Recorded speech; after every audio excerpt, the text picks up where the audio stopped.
भाई शुरू में तो पटेगी तगड़ी वाली, लेकिन हिम्मत रखेगा तो बाद में मछली आएगी सब दूर हो जाएगी।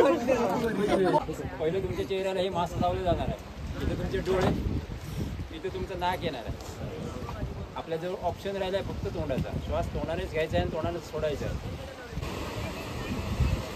बाप्पा मंगल मूर्ती.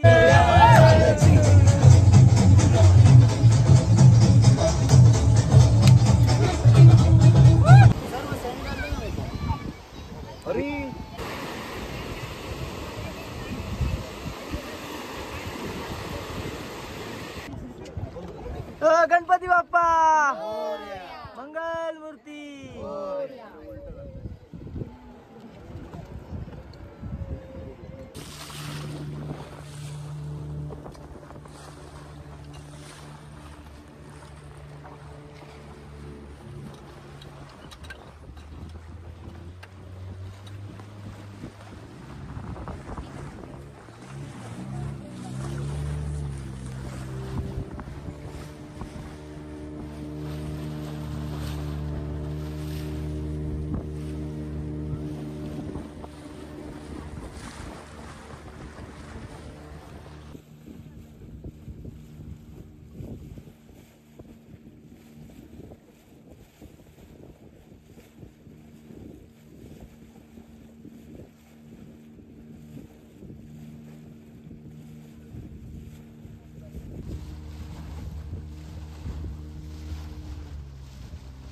साईडचे हात आतमध्ये घ्या.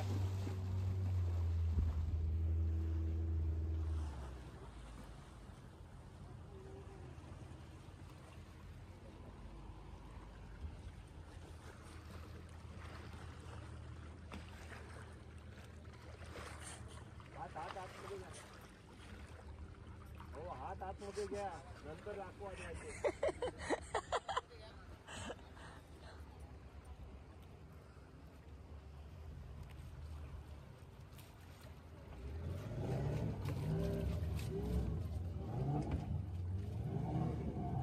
पहिले तुमच्या चेहऱ्याला हे मास्क लावले जाणार आहे, इथे तुमचे डोळे, इथे तुमचं नाक येणार आहे. आपल्याजवळ ऑप्शन राहिला आहे फक्त तोंडाचा. श्वास तोंडानेच घ्यायचा आहे आणि तोंडानेच सोडायचा आहे. आता मी सांगतो थोडं अवघड वाटेल तुम्हाला, पण ही क्रिया तुमच्याकडून असणार आहे. गाईड प्रत्येकासोबत असणार आहे, एक गाईड पर पर्सन, एक गाईड आमचा असणार तुमच्यासोबत स्टार्ट टू एंड. तो तुमच्याकडून सगळं काही ते करून घेणार आहे. पाण्याखाली बोलू शकत नाही तर वर याचा सिग्नल हा आहे प्रॉब्लेम सिग्नल आणि कम्फर्टेबलचा सिग्नल हा, दोनच लक्षात ठेवायचे. व्हिडिओ तुमची समुद्राच्या तळाला बनणार आहे. प्रत्येकाच्या गळ्यामध्ये टोकन नंबर दिले आहेत बघा. हे टोकन नंबर लक्षात ठेवायचे आहेत. तुमचं डायव्हिंग केल्यानंतर आम्ही काढून घेणार आहे. हा नंबर तुम्ही त्या ऑफिसमध्ये सांगायचा, तेव्हा तुमची व्हिडिओ मिळणार आहे. त्याच्यानंतर नंबर विसरला, व्हिडिओ विसरायचा आहे, म्हणजे लक्षात ठेवा. सगळ्यात महत्त्वाची गोष्ट तुमचं इथून डायव्हिंग सेशन सुरू होतं या जडोरवरून इन्स्ट्रुमेंट तुम्हाला घातल्यानंतर, आणि इथं परत आल्यानंतर ते संपतो. पूर्ण जो डायव्ह पॉईंट आहे तो कवर करून तुम्हाला इथं घेऊन येणार. डायव्ह एंड झालं.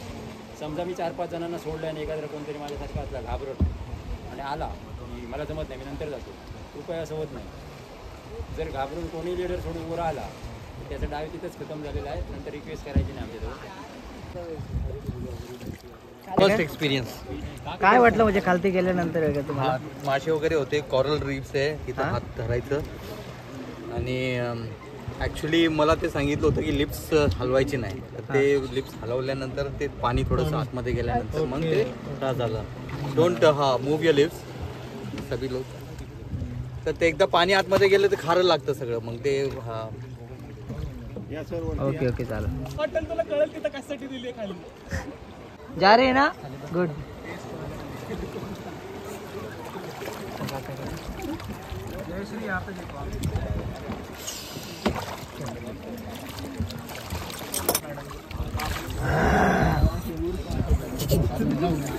जयश्री, आपका एक्सपीरियंस कैसा था? बस इतना ही बोलोगे? हाँ, सांस लेने दो.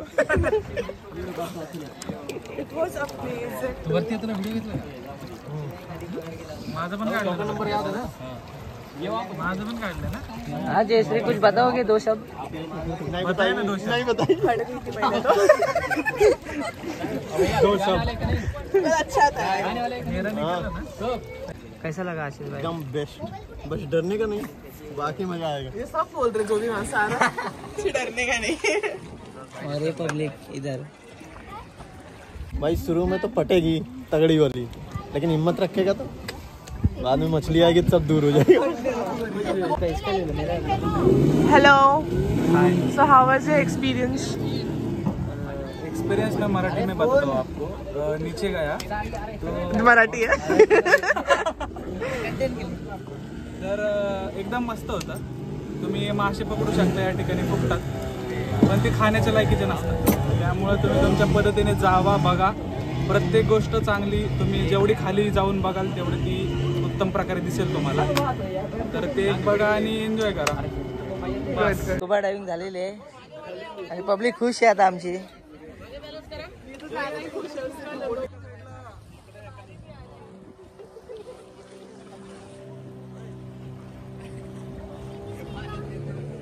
सर्व दिसत आहेत.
सो आमच्या ॲक्टिव्हिटी झाल्यानंतर आम्ही आता बोटीमध्ये बसलो आहे आणि आम्ही सुनामी आयलँड बघणार आहे, देवबाग संगम बघणार आहे. आणि आमच्या बोटीमध्ये असणारे आमचे काका आम्हाला सर्व प्रकारे गाईड करणार आहेत की कशा प्रकारे कुठे कुठे आहे, काय काय ते सर्व एक्सप्लेन करतील. खूप मालवण तालुक्यामध्ये येतोय. सुरुवातीला उजव्या बाजूला राईट साईडला झाडांचा एंड आणि छोटंसं बीच दाखवलं जाणार. इथे देवबाग गाव आणि मालवण तालुका दोन्ही बी संपतं. तसंच आपल्या डाव्या बाजूला समोर दिसणारा लेफ्ट साईडचा हा वेंगुर्ला तालुका आहे. वेंगुर्ला तालुक्यामधला जागतिक रेकॉर्डला असलेला महाराष्ट्र शासनाने स्वच्छ म्हणून गौरवलेला भोगवे बीच आहे. भोगवे पूर्णपणे भोगवे गाव आहे. आणि आपला प्रवास पूर्ण करून पुन्हा पाठीमागे डाव्या बाजूला आहे बघा, पाण्याच्या लेवलला हिरव्या कलरच्या ज्या झोपड्या दिसत आहेत जी आपल्या देवबाग तारकर्लीची शान म्हणजे सुनामी आयलंड बेट, तर तो कुडाळ तालुका आहे. असं कुडाळ, वेंगुर्ला, मालवण 3 तालुके इथे एकत्र झालेले आहेत. जिल्हा आपला सिंधुदुर्ग एकच आहे. आता सिंधुदुर्ग जिल्ह्याचा कुडाळ तालुक्यामध्ये चिपी ह्या गावात एअरपोर्ट झाला आहे. तो ह्या डोंगराच्या पायथ्याशी आहे. झाडाच्या पाठीमागचा जो छोटा डोंगर आहे त्याच्या उजव्या साईडला आपली विमानं उतरवली जातात. तसंच आता आपण जो प्रवास करतोय ही भारताच्या नकाशामध्ये पश्चिम महाराष्ट्रात दिलेली कर्ली नदी आहे. कर्ली नदी पण अस्तित्वात इथे खाडी आहे. नदी हा प्रकार आमच्याकडे फक्त पावसाळ्यामध्ये जून, जुलै, ऑगस्ट या 3 महिन्यासाठी हे पूर्णतः गोडं पाणी होऊन जातो. एवढा पाऊस असतो. याचाच अर्थ काय तर आत्ता आपण संगमच्या दिशेने जातोय. संगम म्हटला की 99% पाण्याचा कलर चेंज दाखवला जातो, कारण ते गोड्या पाण्याच्या नदीचे असतात. इथे खारं पाणी असल्यामुळे आपल्या देवबाग तारकर्लीच्या संगमला तुम्हाला पाण्याचा कलर चेंज बघायला भेटणार नाही आणि कधीही भेटत नाही, लक्षात घ्या. जिथे छोट्या मोठ्या लाटाने आपली बोट हालेल तिथे आपला संगम ओळखायचा आहे, कारण ही तारकर्लीची आत्ता खाडी आहे. इथून आपल्याला आता जिथं बोटीत बसला तिथून आत्ता तुम्हाला 3.5 ते पावणे 4 तास मागं जायचं आहे त्या बाजूला, तिथे गोडं पाणी भेटणार. इथे गोडं पाणी हा विषय ह्या दिवसामध्ये नाही, समुद्राचं आत घुसलेलं पाणी. तर ह्या नदीचा उगम आता त्यावेळच्या लोकांनी ह्या नदीला कर्ली नदी नाव का दिलं गेलं असेल तर तुम्ही देवगड, कणकवली, मालवण या मार्गाने येताना तुम्हाला मालवणच्या पुढे आणि देवबागच्या अगोदर तारकर्ली गाव भेटला. तसंच गोवा मार्गाने येताना कुडाळ, सावंतवाडी, वेंगुर्ला करत आला. हा चिपीचा एअरपोर्ट पार केल्यानंतर पुढे दिसणारा जो गाव आहे हा कर्ली म्हणून गाव आहे. अशी कर्ली आणि तारकर्ली 2 गावं जोडली गेल्यामुळे ह्या नदीचं नाव कर्ली नदी देण्यात आलेलं आहे. या कर्ली नदीचा उगम म्हणजे स्टार्ट राजापूर तालुक्यामध्ये खारेपाटण म्हणून गाव आहे, तिथे ह्या नदीचा उगम आहे आणि देवबाग संगमला एंड आहे. कर्ली नदी लक्षात घ्या.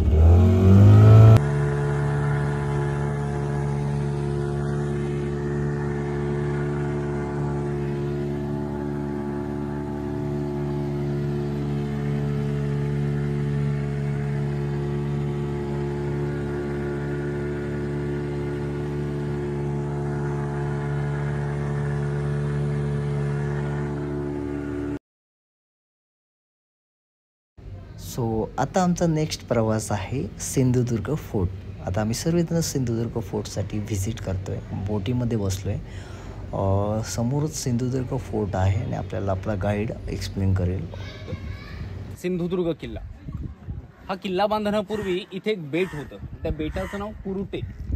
त्या कुरुटे बेटावर छत्रपती शिवाजी महाराजांनी हा किल्ला बांधून घेतला. हिरोजी इंदुलकर या किल्ल्याचे आर्किटेक्ट आणि इंजिनियर हिरोजी इंदुलकर. आणि हे जे कुर्टे बेट होतं इथे, त्या बेटाचा परिसर 48 एकरचा. आणि 48 एकरमध्ये मोठमोठे दगड होते. त्यावेळी उंच उंच टेकड्या होत्या. तर बेटावरचा सगळा दगड फोडून तोच दगड किल्ल्याच्या बांधकामासाठी वापरण्यात आला. दगड बाहेरनं आणलेला नाही. हा जो दगड बघतो आपण भिंतीसाठी वापरलेला, इथलाच फोडला, इथेच वापरला. थोडक्यात सांगायचं तर अवजड सामानाच्या वाहतुकीसाठी लागणारा वेळ वाचला, खर्च वाचला. त्यामुळे किल्ला अवघ्या 2.5 वर्षात बांधून पूर्ण झाला. किल्ला बांधायला फक्त 2.5 वर्ष लागले. 25 नोव्हेंबर 1664ला राजांनी स्वतः किल्ल्याचं भूमिपूजन केलं. 25 नोव्हेंबर 1664 आणि 29 मार्च 1667 साली किल्ल्याचं बांधकाम पूर्ण झालं. 1664 ते 1667 अशी ती 2.5 वर्ष. बरं, त्या 2.5 वर्षात राजांचे 3000 हुशार कारागीर दिवस रात्र किल्ल्याचं बांधकाम करत होते. आणि बांधकाम चालू असताना शत्रूनं कधी बांधकामात अडथळा आणू नये म्हणून 5000 मावळ्यांचा जागता पहारा पूर्ण समुद्रात. 3000 लोक काम करत होती. 5000 सैनिकांचा पहारा म्हणजे 8000 लोक 2.5-3 वर्ष किल्ल्याचं काम करत होते. बरं, आत्ताचं गुजरात राज्यामधलं जे सुरत नावाचं शहर आहे, सुरत, त्यावेळी सुरतेवर मुघलांची श्रीमंत आणि प्रसिद्ध बाजारपेठ.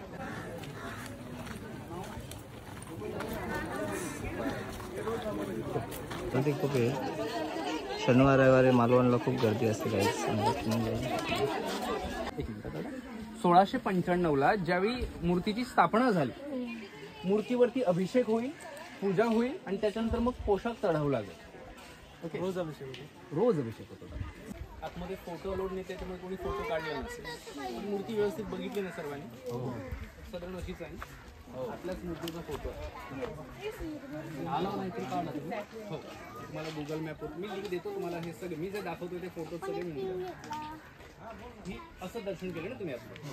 पण खरं सांगू का तुम्हाला, हा फक्त पोशाख आहे, कॉस्ट्युम आहे, ज्याच्यावरती सिल्वर मास्क लावलेला आहे आणि तो मंदिल घातलेला आहे. राजे जी टोपी घालायचे ना त्याला मंदिल म्हटलं जातं. जिरे टोप वेगळा जो मेटलने बनलेला असतो, युद्धाच्या वेळी वापरतात तो जिरे, त्याला मंदिर म्हटलं जातं.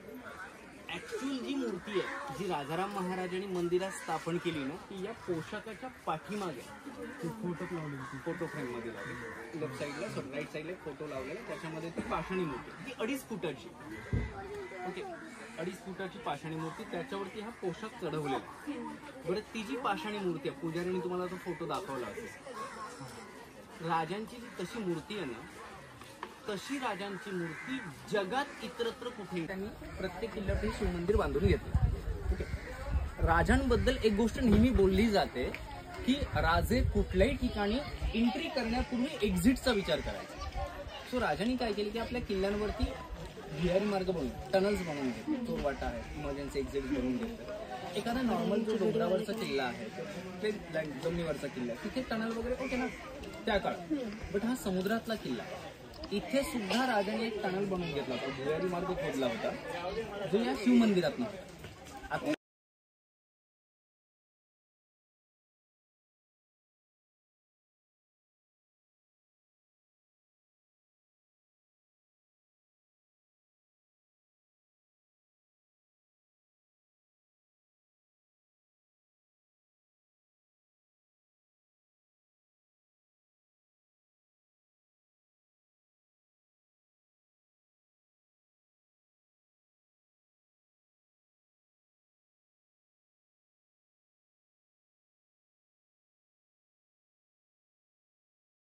सिंधुदुर्ग फोर्ट व्हिजिट केल्यानंतर थोडंसं कोकम सरबत आता मी पितो, कारण उन्हाचं खूप प्रमाणामध्ये ऊन आहे, उन्हाचा रट आहे.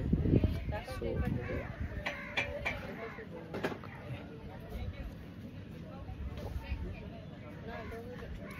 एक नंबर आहे. हो हो.